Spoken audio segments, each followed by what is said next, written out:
Hey friend, are you asking yourself, is this what I really want to be doing with my life? I don't think so. I think there's something else that I'm meant to be doing.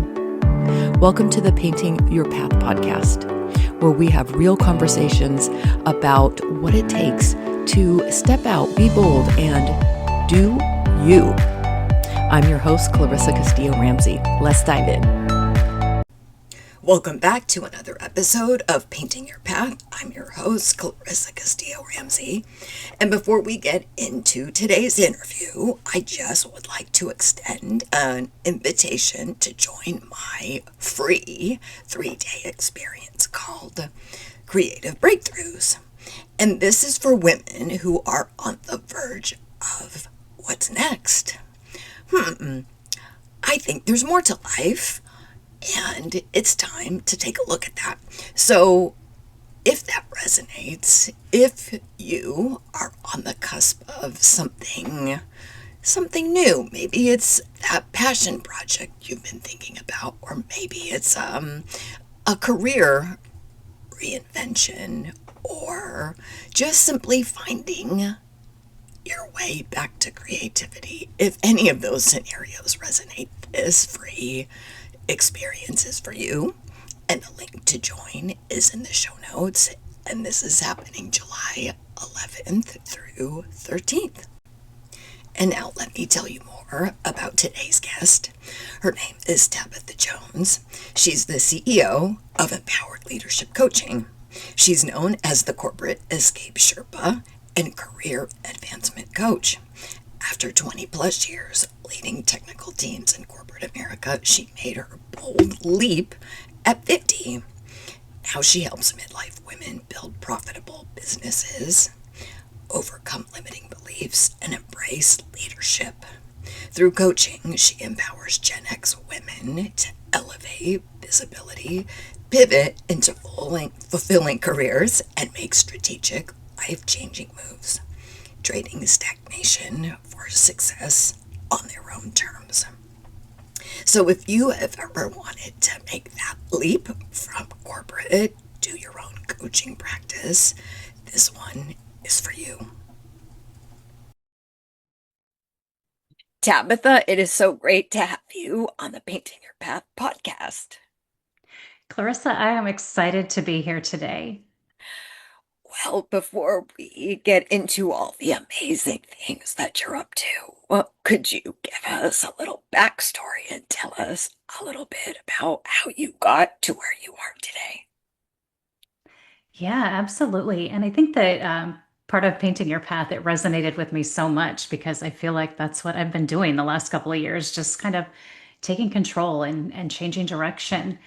So, my history, I spent a really long time in the corporate world, leading technical teams in the telecom space, and just really was in a flow. Loved my job, loved my people, and got to a point where I really didn't.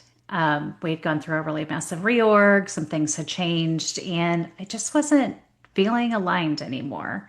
You know, that feeling that just comes with that ugh every day. Um, Yes. I had I had gotten there and I had started building my coaching practice on the side about 4 years before that time. Um, just was working with clients on weekends and clients in the evening and wherever I could fit them in, and found that I just was enjoying that work so much more than I was enjoying my day job. So I had a little talk with myself and said, Self, we're going to be 50. Like, it's either now or it's never. So I went ahead and took the leap, gave notice to my boss, who we were on a Teams meeting. So watched her visibly choke on her water because she was so shocked. That was not what she was expecting. All right. But I just told her, it's like, it's not you. It's just, I'm not in the right space anymore. And I need to go follow my passion and see if I can make this happen.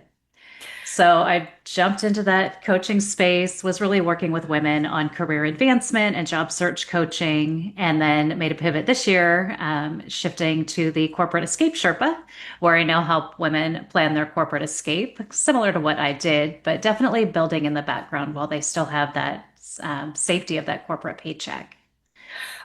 Yeah, A little that bit. is so smart, and we're so similar. I remember I had a boss who had everybody fill out these 12 questions. She was a new leader, so she could get to know her team. And one of like three of the questions were, where do you see yourself a year from now, 5 years from now, 10 years from now? And I knew I didn't want to be in corporate forever, but I knew she was also going to read that. I still put it down anyway. In 10 years, I'm out. Peace out. I'm gone. But yeah, similar to you, I started to build along the way before eventually leaving. And I'd love to dive into that, Tabitha, because this season is all about the messy middles of life. Yeah. And I'm with you. I said, okay, 50 is fast approaching, and it's time for me to go. And I don't know about you, but I was also scared shitless. So I don't know if you felt that way or if you were more ready for it, but would just love to hear like the in between because so many people tuning in want to do their own thing. Yeah, absolutely. Scared shitless is a good way to put it. I would tell you that I didn't feel as scared for a couple of reasons. One, I'm very blessed to have a second income in my house. So I knew that, if I didn't make a ton of money out of the gate, we weren't going to starve to death. But I also spent a lot of time leading up to the point of I might be leaving, making sure that I was financially ready. And that's the first step I always tell women. Like before you go and give your notice, make sure you've worked on your finances. Make sure you've talked to your financial planner to say, what does this look like? Make sure you have looked at every single bill that goes out of your house every month and figure out where you can cut back. Um, Interestingly enough, not to go too far down the rabbit trail on this, but that little exercise, I say it's little, it has such a big impact because often someone will feel stuck because she's like, well, I have to make this money. I'm like, do you? Or maybe you buy one less Louis bag a year. Or maybe you take a little bit of a smaller vacation instead of that big, $15,000, $20,000 a year vacation. What about all those subscriptions you're paying for? Recently talked to a client. She was paying for three different gym memberships. I'm like, I can barely make it to one. Do you go to all three of those? She's like, Right. no, I just never canceled it. So, I feel like that helped me be a little bit less scared because financially I felt like I was really well situated. But it's scary. I mean, it's scary at what if I don't make this work? What if people don't just come crawling out of the woodwork to work with me? Spoiler alert, they don't. You've got to go find the right Right. people, right? And you've got to rebrand yourself. I'm no longer this high-powered corporate executive. I am now someone helping women step into their purpose and their bold next act. And that's an identity crisis and shift for me, but it was probably a bigger identity shift to people who knew me really well and were kind of struggling to see me in this role. Which I also find interesting because whenever I would ask people, well, what do you think I do? They would say HR. Hands down, HR was always the answer. I'm like, first off, HR would never Right. accept me. My mouth is way too Yeah, naughty sometimes. I'm I all, feel second of ya. all, no, technical teams. I love geeking out on the coding and the AI and all the cool things like that. So, I love that I was able to bring a lot of that forward into my business also, which just, I don't know, I guess it's just so much fun being able to be messy, but really look at the parts of you that when you put them all together makes you really kind of a cool person, right? Yeah, that's so important. You said so many things that I want to touch on. So first, being financially savvy, of knowing like what's going out, because at the beginning, you're right. People aren't necessarily coming out of the woodworks to pay you thousands of dollars for you to help them right away. Yeah. So that is critical. And I'd love for you to talk about how you first identified who you wanted to work with, because I feel like that in and of itself, trying to find your niche is such a, oh my God, who do I help? Who do I want to help? How did that process go for you? for me, that was part of the beauty of building before I left my corporate job. So I didn't have that immediate, oh my gosh, I got to get out and find these people and figure this out. I built that over time, over 4 years. And during that 4 years, I would work with anyone who came my way because I didn't know who I wanted to work with. I worked with, hey, my son's graduating from college and I really need him to get off the family paycheck. So can you help him with his job interview? Or my sister was just laid off and she needs help rebuilding her confidence. And my son is applying for an internship. He didn't get it last time. He really needs help with it this time. So it was a lot of that, just working with anyone who sent people my way. And because I had the corporate paycheck, I didn't need to charge thousands of dollars at the time. I could be reasonably priced as I was practicing and building things out. What I found is that the women who were the most motivated, who worked the hardest to achieve their goals, were midlife women who were walking literally in the same shoes and a very similar path that I had walked on, both in my career and now in the building their business piece of it. And yeah, it's messy, right? There's days where you're just like, Yeah. what am I doing?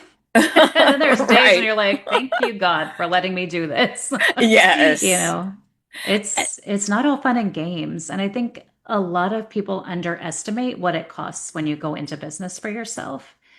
And a lot of us ladies who left are leaving corporate behind have worked in a kind of a situation where we could throw money at problems to fix it, right? You can't get this, oh, get a Yes. contractor to fix that. You can't get this, oh, just get this software. You can't get this, okay, hire these extra people. The reality is continuing to function like that will drain your bank account really freaking fast. Yeah. So there are people out there who poach on that. There are people out there who will sell you the moon that you don't even need. You literally just need this little space to get this thing done. So it's been a really interesting and cool learning experience. Oh, for sure. And I love what you said about giving yourself space to just work with whoever came your way.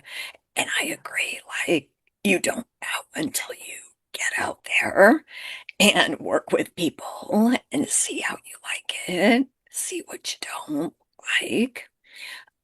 Um, and you said you've shifted your ideal client. So that, to me, in and of itself, is another great middle. So how did you know that you wanted to pivot to become the Sherpa, the corporate Sherpa? Yeah, so that's a great question. So my client generally stayed very close to the same, still a midlife woman, very high performing, high functioning. Um, but now she wants to plan her exit strategy. She's not just going to leap, she's going to plan it. And I got there because toward the end of last year, I was feeling off. You know that feeling. Oh You've been there. yeah. Oh yes, Just I I just feel have. off. Yep. And I'm like, what is going on? Like, I've done these things, I've published these books, I've been in these speaking events. Like, it's been a good year, but something is off. And I couldn't figure out what it was. So, being an entrepreneur and being very lucky in this space, I was like, you know what? I'm going to take December to figure this out. I had talked to a friend of mine who's a coach. She's like, you just feel a little misaligned. She's like, I don't know exactly where it's at, but here's a workbook you can use to see, what you can figure out. And I'm like, great. So I took her workbook and I sat down with my cup of coffee and was like, okay, I get it. I got it. All right, universe, I've got the message. I figured it out. Where I was enjoying helping women build their careers, get ready for advancement, find new jobs, it kind of stopped being fun. And I say that because the job market shifted a ton over the last couple of years. There's so much more competition. So, where I'm good at this and I'm really gifted at it, I feel like I'm giving so much of myself that I'm just drained and I'm so invested. And then when it doesn't happen right now, which, sometimes they may not get that specific job or they may not get that specific promotion, it was just that feeling of defeat. And as a coach, we're not supposed to feel like that, right? We're supposed to just get up on Right. that horse and keep going because that's what we teach our clients. And we never give up, we keep going. But I was like, man, what am I having the most fun doing? So I get down there with the workbook and I start kind of writing down, like, what am I living? Geeking out on AI 100%. I love it. Who have I been working with the last couple of months that I've really enjoyed? Like, we've just been just so aligned and making such great progress. And the deeper I got into this workbook, the more I realized I am loving helping women do exactly what I did. When I Yes. see somebody say, "Oh, I took the leap today. I'm starting my own business." I'm like, "Fab! Back it Yay! up. Back it up. Let's get you back to, I have a paycheck coming in still. Let's start building this Right. business and go." And I'm so passionate about that. And, one of the things I say is just 1 hour a day, 5 days a week, it's 260-ish hours a year that you can put toward building your business, identifying your why, your what, your who, and your how before you take that leap, getting your finances in order. And it doesn't have to take 3 or 4 years. It can take a year for some people. It could take 10 That's years for other people. right. Some people may never leave. They might just be like, you know what, this is going to stay my side hustle. And yeah, that's just so, I felt like I was so drawn to that work that I realized I'm like, that's what I want to That's do. it. That's so Yeah. great. And I think we get to listen to ourselves and and just explore what that feels like. And it sounds like it's a total resonant for you. And your clients are so lucky to be working with you. And I know that you and I have talked about leveraging your corporate skills and bringing that into your business. Could you share more about that? Oh, yes, so much. So we tend to forget because, again, we're reinventing ourselves, right? And we've been this powerful professional woman building our career, climbing the ladder, coaching all the people, doing all the things that sometimes stepping out of that, it is just such an identity shift. It's such a, oh, there's nobody telling me what to do. Oh, there's nobody giving me these things.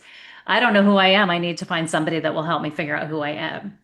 The truth is, you know who you are. You just have to sit with it sometimes and think about what are the skills that you love from corporate. I talk smack about my corporate career sometimes, but in all honesty, I'm grateful for everything that came from it. I learned how to be Yes. a leader. I learned how to delegate things that people are better at than I am. I'm definitely, I'd say very organized. You wouldn't believe that if you could see my desk right now, hence the screensaver. But I mean, I'm generally very organized. I'm passionate about people. I have a ton of empathy. And I believe that the playing field, it's not level, but whatever we can do as humans to help level it for other people, it's what makes the world go around, makes it a better place. But there's so much that we get from our corporate careers that we forget about. And so we know how to communicate. We know how to talk about our offer. We know who to talk to about our offer. We know how to show up and be visible. But it feels a little weird or different because now you're in this entrepreneurial space. So one of the things I like to say is just keep sitting in your power. Don't give it away. Just keep owning and remembering who you are and all of the things you're great at. You don't need to be retrained on those things. You're just repurposing those skills into a new way of being. Yes. And I don't know about you, Tabitha, but sometimes I think we forget our strengths or we assume that everybody knows what we know. And that often is our superpower, but we just take it for granted. Yeah, Yeah, exactly. yeah. I know you also wrote a book, so I would love for you to just share a little bit more about that. Sure. So usually I have a copy. I do have a copy right here. So it's promotion ready in 3 months, Nice. Women's Guide to Career Advancement. And I wrote it last year. So before I made this transition into the Sherpa world. But the interesting thing is that all of the um, tips and strategies that work for growing your career, they also work for growing your business, right? Tying it into visibility, getting out in the world, knowing your value, knowing how you stand out from other people. So I wrote the book because I was repeating the same information a lot. We're women. We like to wait until we're perfect before we put ourselves out there. Right. And I'm like, stop doing that. Men aren't doing that. They're not worried about being perfect. They're just going and shaking the hands and kissing the babies and doing the work that needs to be done and making sure people know who they are and what they're capable of. With women in the corporate space and in the building your business and your escape plan space, all of those same things apply. You don't have to wait till you're perfect to start taking action. And that's really, the main premise of the book. And that's the main premise of my coaching program. Like just one little step at a time is how you get moving forward. We don't want to sit back and look at the whole thing because that'll keep us in a place of inaction. We'll just be Yes. paralyzed, right? Analysis paralysis, perfectionist paralysis. It will hold you back, where just one little step is all it takes. Yes, it's so true. And it took me a hot minute to get this, but really, truly, because I love to learn. And you can stay in learning mode and not do anything. But really, truly, the clarity does come from the action because you don't know what you don't know until you put it out there, until you test your offer, for example, and actually talk to people. So, there's that too.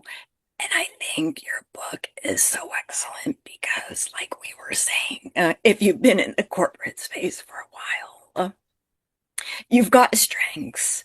And I love how you map that on too. Okay, this is how you can actually implement it in your business. So that's awesome.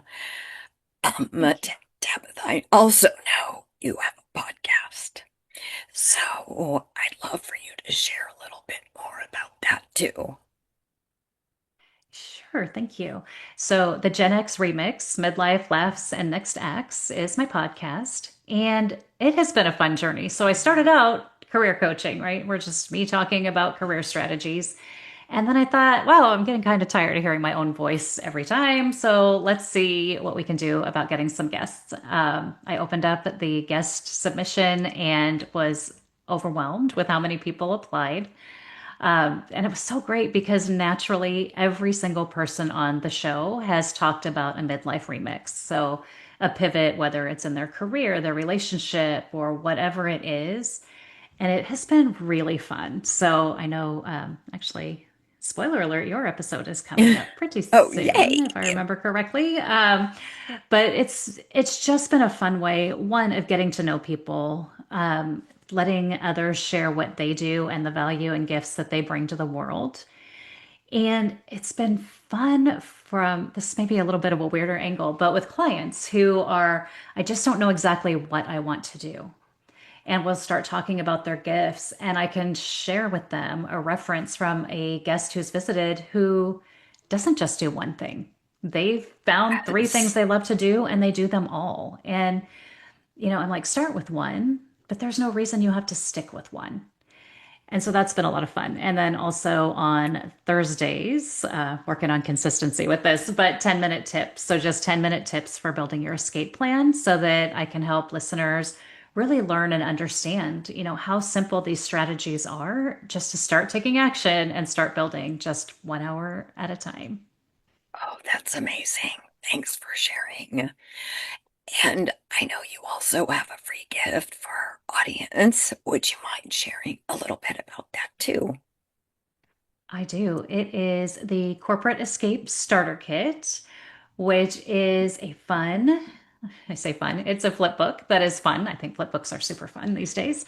Totally. But it's just listed with things that you may not be thinking about as you prepare to start your business and build your escape plan.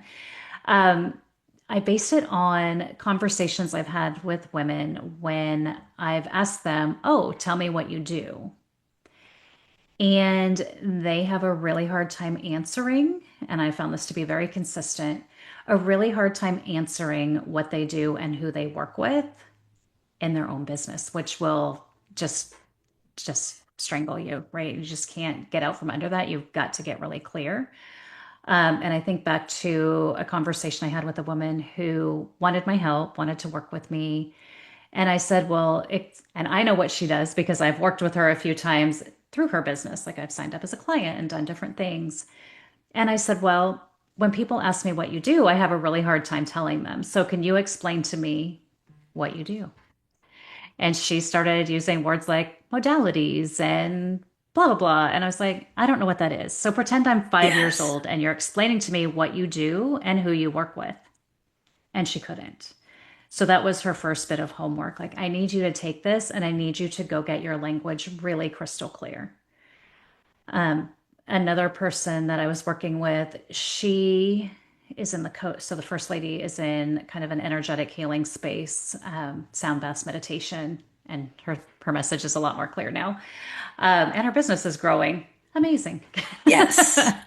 Another person is in the coaching space, and I said, okay, well, who do you work with? And she said, well, anyone who wants to work with me. And I said, okay, well, let me get a little bit deeper on that. So, what do you help them with? And it was kind of a, well, whatever they need. And I'm like, oh, okay. So, explaining to her that when you say that, you're casting a huge net. And the fishing analogy is when you throw a huge net out into the ocean, you might get a tuna or two, but you're probably also going to get some flip flops and some garbage and, a dead bird. Like you're just Right. picking up all this stuff that's taking your energy. So let's get more specific. And in the Corporate Escape Starter Kit, we go through the steps in the way that I walk my clients through thinking about things. We always start with your why. What is your why? What's your reason? What's your purpose? We move on to your what. So, what are your gifts? What are your strengths? What is it that you're bringing to the world as a solution to what problem? Then we go into the who. Who is she? Who is he? What is their name? Like, let's get deep. Let's talk about them and flesh out who that person is. And the last piece is the how. How do you want to work with people? How do you want to deliver your offer? I find that a lot of people start with the how, and it keeps Yes. them really super stuck. So that's why I created the Corporate Escape Starter Kit. So it takes you through those step by step and some deep dives and some really good journaling time. Awesome. Thank you so much for that. I know our audience will appreciate it. Awesome. Okay, Tabitha, I'm going to shift us to what I call rapid fire questions, so people can get to know you a little more on a Okay. personal level. Um, Curious, do you have a word of the year? Oh, a word of the year. You know, that's a good one. I think I should have probably come up with a real word of the year. The one I've had this year is probably a little different. It's self-judgment. And it's because that is what I'm letting go of. I know Nice. we're coaches. We're not supposed to self-judge. We're not supposed to, but we do. Like we fall into this pattern Yes. sometimes of comparison. So self-judgment, and it's about getting rid of it. Love it. Love it. Mine is surrender. So, and not that doesn't mean give up, but just like in a way, letting go of control of the judgment of all the shoulds and just allow for whatever wants to come up. So very cool. What are you looking forward to this second half of the year? Oh my gosh. So many things. So I'm hosting my first retreat for 8 women here at a lake in Northern Congrats. California. So I'm looking very forward to that, helping some women just really get ready to take that step into their bold next act. So that is a big one. And it's summertime here. So I just love summer. So Yes. finding time to just go and have fun, be on the water, get the paddle boards out. But really looking forward to just turning this year into my best yet. Love it. Love it. How about a piece of memorable advice that you'd like to share with the audience? Mm, memorable advice. Oh, there's so much. So funny. I was just playing pickleball this morning and I was like, oh, that was good advice. So much advice in my head. Um, I think it's just put your own air mask on first. And, like they say on the airplane. And I think it's because I have the ability and the bad habit of taking care of other people first sometimes, or being more concerned with the outcome that another person is expecting and making sure they get it and over delivering and that people pleasing, where I don't know. I feel like every time it's gone, it just sneaks back in the littlest ways. So that's it. Just, take care of yourself first. Make sure you're putting in that self-care and everything else will work itself out. It's such great advice. Okay, so we're both Gen X. So if you had a playlist for your life, what's one Gen X generation song you would have on that playlist? Oh my gosh, my whole playlist is huge. Oh my gosh. There's so many. Oh, I should know this answer really off the top of my head, but you know what? Okay, I'm just gonna say it. It's gonna be a bad word in it. Yes, it's The okay. bitch song by Meredith Brooks? I'm a bitch, I'm a lover, I'm a Oh, child, I don't yes. talk. I don't sing. Yes. But that song, because it reminds us that we're more than one thing. You're always more than one thing. You might be one person, but you've got so many pieces of your puzzle that makes you who you are. And that song, it's every time it's on, Yep. it's one of my favorites. It's a good Walking on one. Sunshine is my other one. But I Oh, think that's a that good the one first one too. is the one that just reminds us that you're not just one thing. You're not just a No. mom. You're not just a wife. You're not just a. You're all of these amazing things that makes you one magical human being. Oh, love it. Thank you. And where's the best place for people to connect with you, Tabitha? The best place is really on LinkedIn. I tend to spend a lot of time there, and I'm Tabatha Jones with all A's. So would love to connect there and then answer any questions or share any insight that would be helpful to our listeners. Awesome. And then my last question, which I ask all my guests, the name of this podcast is Painting Your Path. What does painting your path mean to you? It really means just doing what makes you happy. Just, remembering that it's never too late to make a shift. It is always in your control to live a different type of life and to live one that serves you. Letting go of those things that are holding you down along the way is perfectly okay. Awesome. Thank you so much. And thank you for joining us today. No, thank you so much. This was great, Clarissa. Yes, this was so fun. Okay, everyone, as I always like to ask at the end of every interview, tell us what your biggest takeaway is. Let us know on social media, share it on LinkedIn. And until next time, keep painting your path. See you next time. Thank you so much for staying till the very end. If you found this episode helpful, please share it with a friend. If you haven't had a chance yet, please write a review and rate the show. I would love to hear your feedback. And I also have a free resource guide for anybody who is asking themselves, am I on the right path for myself now? Or is there something else that I really want to do? Maybe you're in that quandary. Maybe you're wondering what's next. So head over to the show notes and you'll see my Painting Your Path framework guide. Download it and have some fun. Just start exploring. And thank you again for tuning in, and I will see you next week.